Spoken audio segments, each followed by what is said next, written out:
Music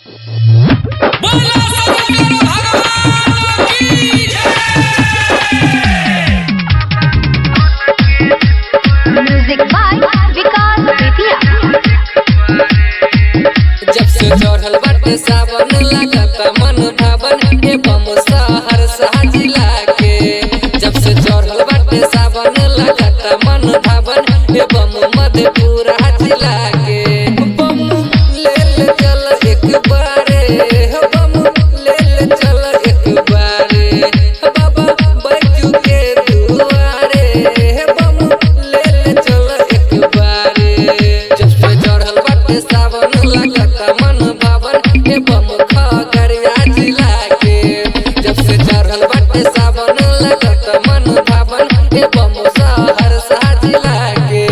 बम ले ले चल एक बारे, बम ले ले चल एक बारे, बाबा भोला के दुआरे, बम ले ले चल एक बारे।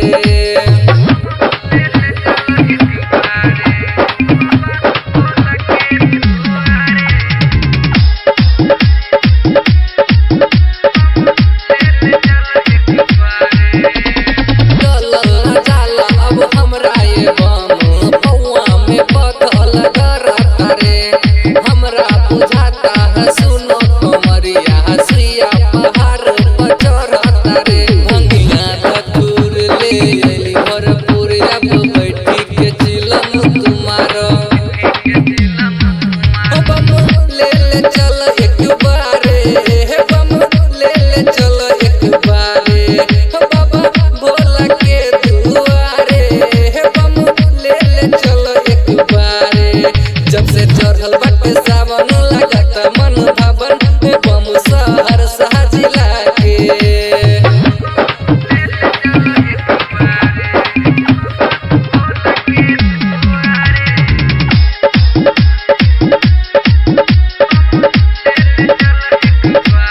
कैसे के देवघर जाई कमरिया काला हमर सुखता रे।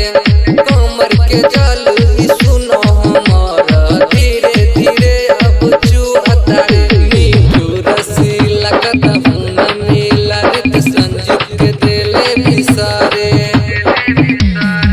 हे बम ले ले चल एक बारे, हे बम ले ले चल एक बारे, हे बाबा बैजू के दुआरे, हे बम ले ले चल एक बारे। जब से चढ़ल बाटे सावन लागता मन भावन हे बम